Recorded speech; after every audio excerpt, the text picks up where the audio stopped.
Hi, my name is Kylie. I don't know if anyone else will see this video or not, but I hope somebody finds it someday so that anybody knows that I existed. My parents and I came here 3 years ago. The plan was to spend the winter monitoring the wolf activity in the area. The base we moved into is a repurposed military base in the northern British Columbia. It has geothermal heating, solar power, even a small heated greenhouse where we can grow food. 2 months into the season, we lost contact with the outside world. The radio seemed to be working, but all we could find was static. Nobody answered our calls. Dad said it was just fluctuation from the solar wind, but the radio never had anything but static. About the same time it started snowing, heavy snow, wet snow, and it did not stop. We didn't have much power, but at least we had a warm place and food from our greenhouse to eat.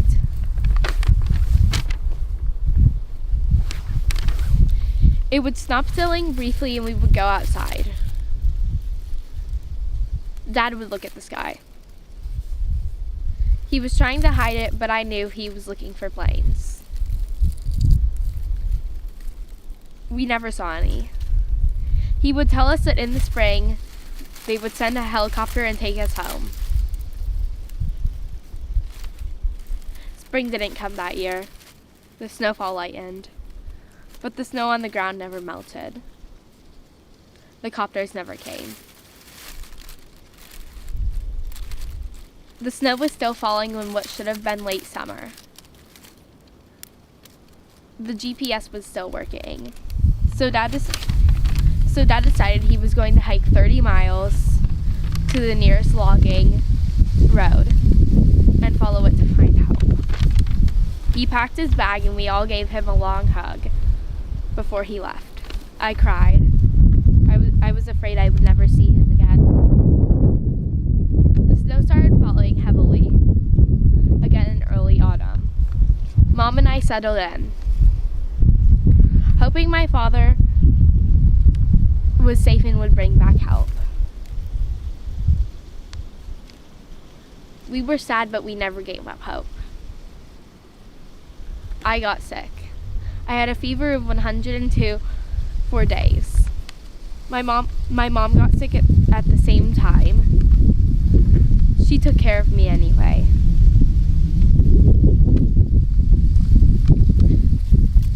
After a couple of weeks, I got better. Mom just continued to get worse. I tried taking care of her the best that I could. The antibiotics ran out, but they weren't doing good anyway.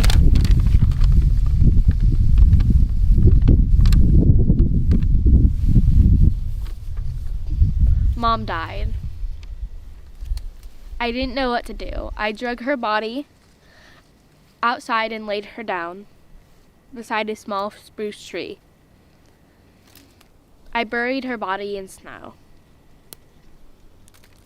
I just sat around and cried for a few weeks.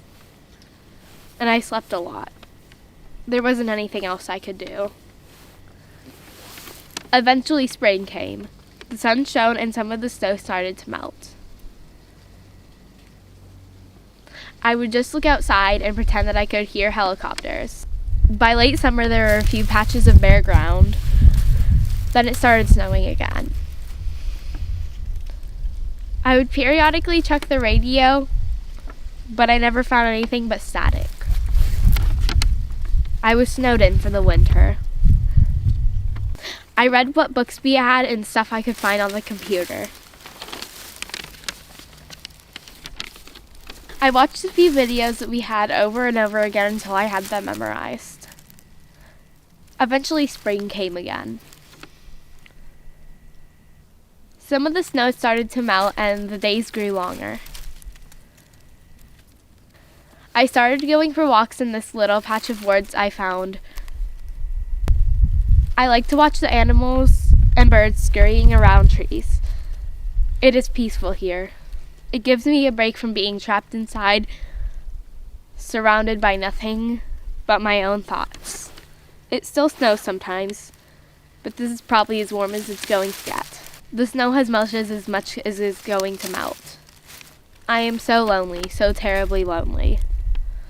I need somebody to talk to. That is why I'm making this tape. I hope that somebody finds it and watches it, so that I know that it's more than me just talking to myself. Tomorrow I'm going to leave this place and try to find out what has happened to everybody. I will leave the tape on my desk. I don't know what else to do. What does it matter? I am just so lonely.